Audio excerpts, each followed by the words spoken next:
Hey guys, welcome to another SoTellUs time. We're going to be discussing investing in your business today.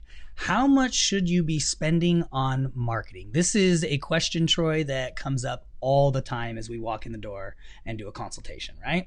Yeah, absolutely. And usually, if you were to ask them how much they should be spending on marketing, they always get the number wrong. Like, that's why we got to talk about this today. Yeah. And in fact, it's usually, I don't know. Like, how, dude, I'm like, what's your marketing budget? And they're like I have a budget specific for that? Or I'm like, you should. So let's get started with the first thing of how much should you be spending on your marketing? Well, there's really three things. Well, there's two things that you need to know before you know how much you should be spending. And the first one is called CLV. Now, don't freak out. People are like, oh my gosh, what's CLV? Now you're going to learn something cool. You're going to know when the next person says, hey man, what's your CLV? You're going to know exactly what this means. And it's called customer lifetime value. So what is your customer lifetime value? It means how much is a customer worth to you over the lifetime of the customer, whether that's like a monthly thing that you're like, you have a monthly residual that comes in off of that customer, or it's like a one-time thing. And then how do you get them back and everything like that. So a perfect example of that would be a carpet cleaner, for instance. Carpet cleaners, maybe an average job is $400, and that's one time you're going in the house and it's $400. But the customer lifetime value is more than just $400. Hopefully you're not just getting into that customer's home one time. Hopefully you have something set up, that systems and processes and marketing that brings them back multiple times. So hopefully every 6 months or 1 year, you're getting into that customer's home. And so the customer lifetime value on that would be, I get back into that customer's home at least 4 times over a 2-year period. So that would be $400 per time. That's $1,600 that customer is actually worth over the lifetime. What would be an example of like a recurring company? All right. So let's take like a marketing agency, and they might have like a recurring service. So let's say maybe they do, PPC management, and they charge a monthly fee to do that, right? So what they've got to do to figure out their customer lifetime value is they've got to go and look at their previous customers, that have that service, and then they need to look at how many months did they keep the service. So did the average person keep the service for 12 months? Did they keep it for 18 months, 24 months? That's what you need to know. Yeah. And then once you know what the average is, then that can become your customer lifetime value. So let's say, for example, that you're doing PPC management, and this would be a ridiculous number, but like, let's say you're doing it for $100 a month, right? Ugh.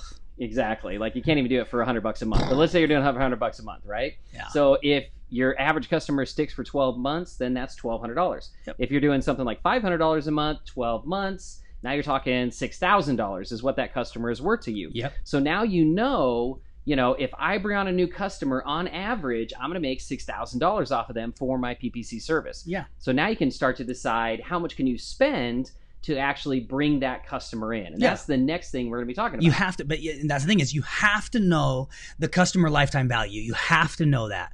Otherwise, the rest of this is just not going to work for you. So the next thing is? Yeah, so the next thing is what's called customer acquisition cost, or CAC. And you'll hear people out there be like, oh, hey, what's your CAC?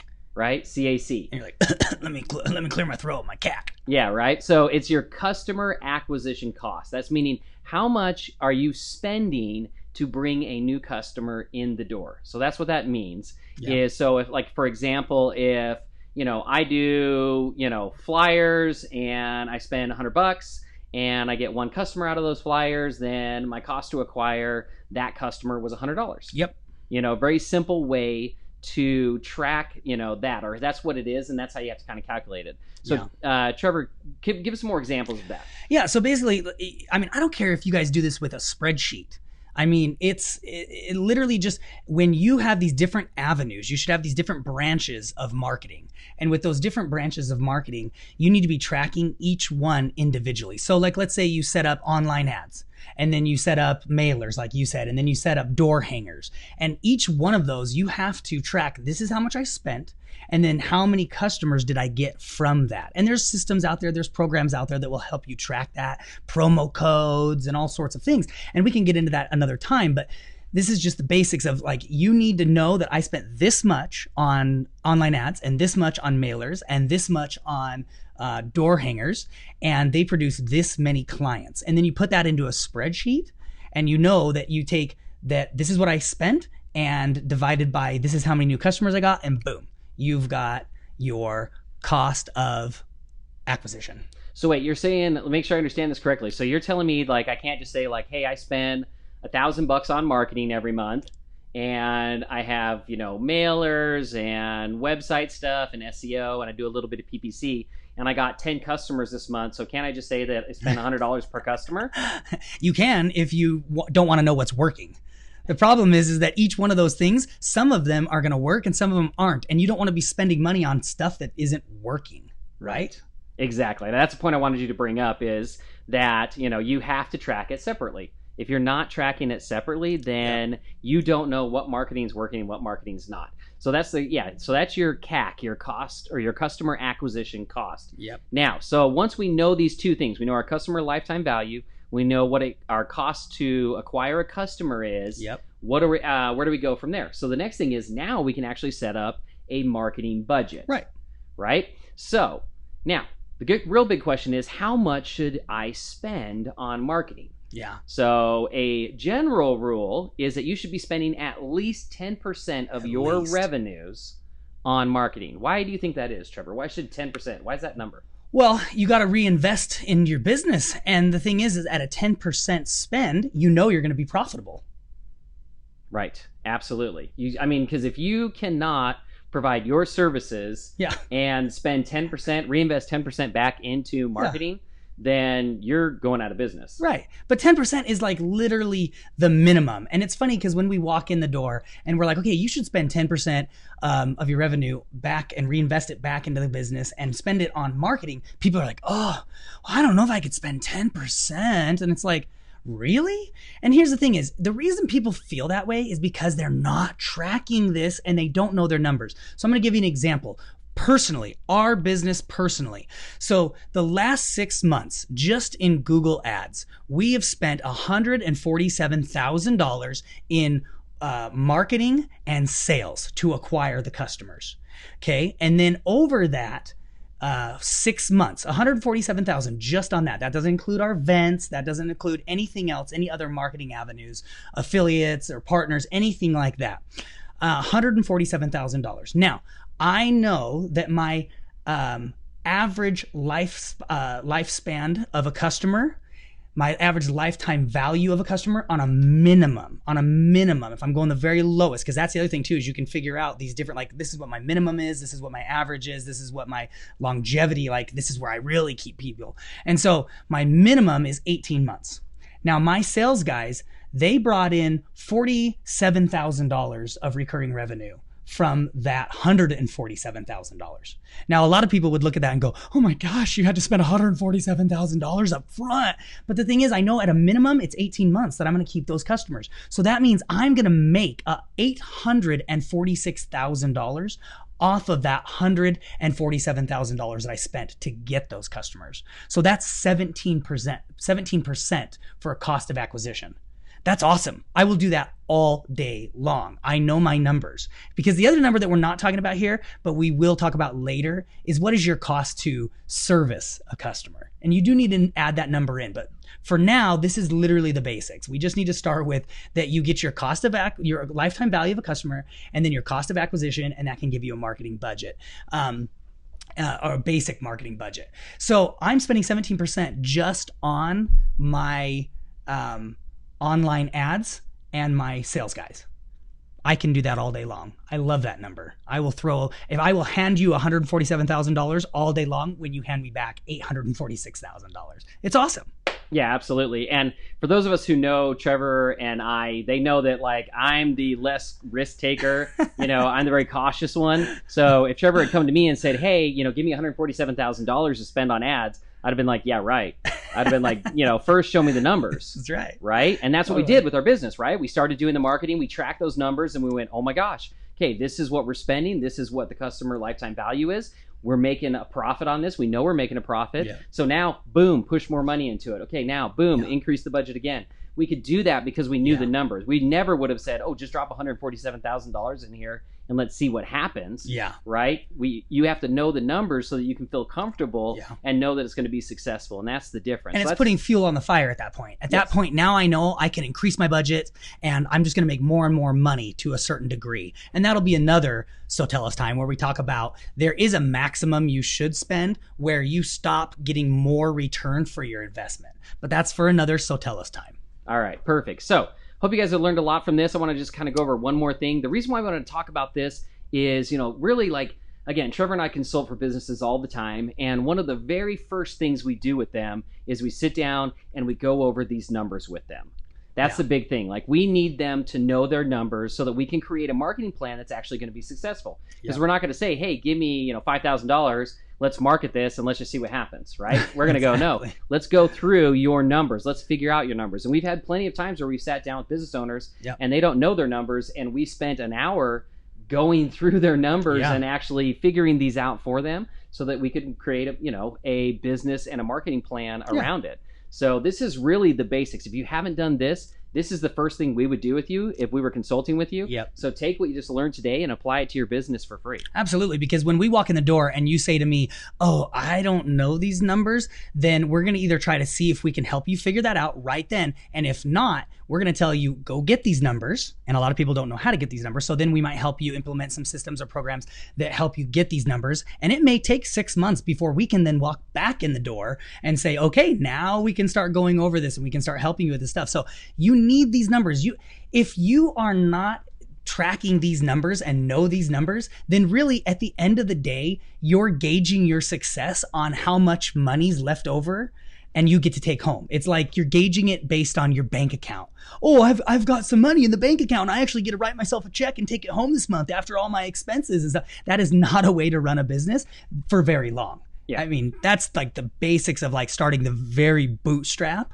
And we all start there, right? We've all done that. It's not a big deal, not shame on you. It's okay. And that's why you listen to podcasts like this, where we can educate you and train you and teach you to do these things so that you can take it to the next level. Right? Yeah, absolutely. Because again, that's a really good point, Trevor. And we want you to look at marketing the same way you look at the cost of your equipment, the cost of whatever it is, your employees, whatever that may be. You have a fixed cost, right? That is going to come out of the business. You've got to pay for it because that's what keeps the business running.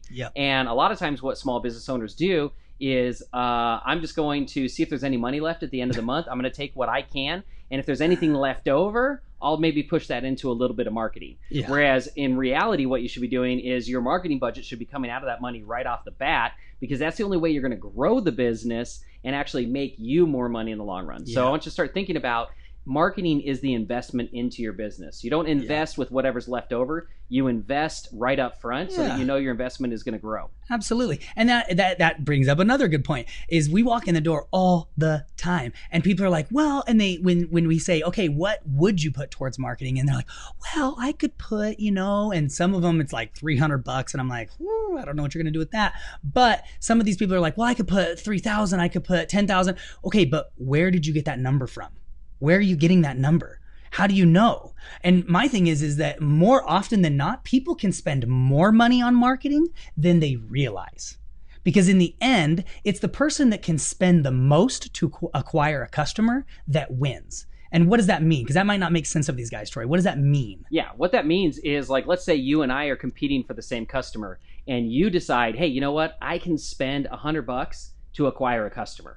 And I come in and go, you know what? I can spend $200 to acquire a customer. Well, guess what? Who's going to get the customer? Boom. I'm going to get the customer because I can pay more money for that customer. So you have to, that's literally how it works. Whoever can spend the most money and be profitable is the one who's going to win every single time. So you've got to be able to think of it that way. When it comes to your marketing, not how little can I spend and still get new customers. Everybody's mind just went, it's like, what? No, I want to spend the least amount to get a customer. Yeah, that's great. But still, your least amount should be more than your competitors, hopefully.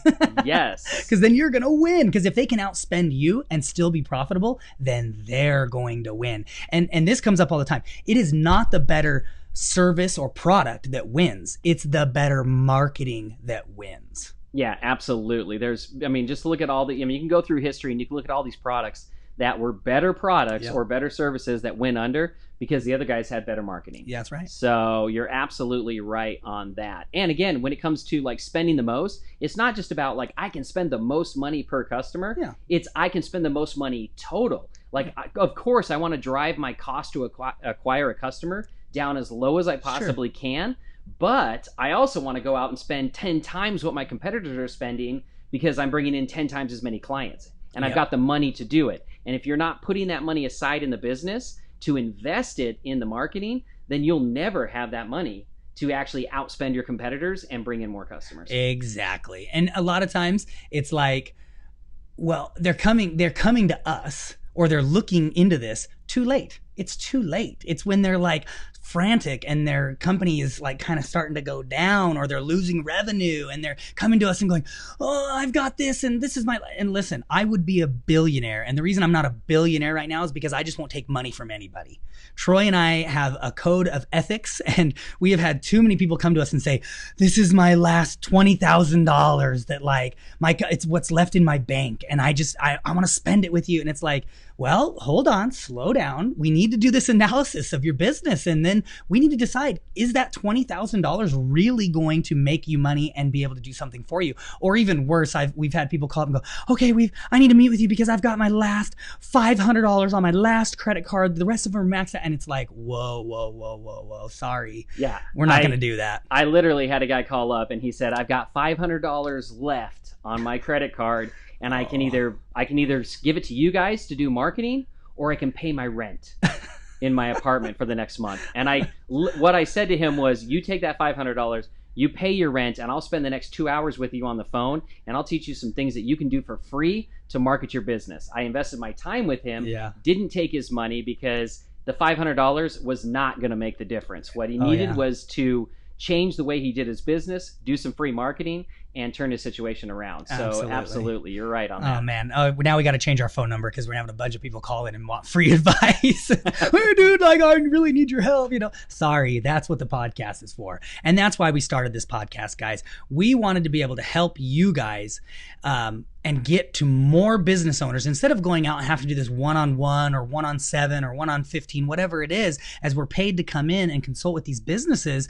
We wanted to be able to reach millions of people and help lots of people and do it for free. You don't need to pay us $1,000 an hour. Listen to our podcast, subscribe. We are on Apple, Google, we are on YouTube. Everywhere that you like to listen to a podcast or watch a video, we are there. Just search SoTellUs Time. I mean, obviously people are already listening to this podcast. So if you haven't subscribed and you're just listening to the first episode or, a couple episodes in, subscribe. We do this every single Tuesday. We launch a new podcast. So you guys are going to continue to get to learn all of this great information. All these people pay us thousands of dollars to walk in their door. And really, at this point now, they don't have to. They can just utilize the podcast. And I hope, honestly, I never get paid to consult for another business. That's not my business. Consulting isn't my business. I built this. I started a consulting business just out of a necessity for my existing clients that they needed coaching. They needed advice. They needed to figure out how to break through that ceiling or grow or put systems and processes in place and tracking so that they could grow their business. I never want to do that again. I hope that everybody just subscribes to this podcast, checks out our YouTube channel, and continues to grow. And now we're helping millions of people instead of, hundreds and thousands of people at a time. So anyways, guys, thanks for listening to SoTellUs Time. We will check you guys out on the next podcast. Say bye, Troy. See you later.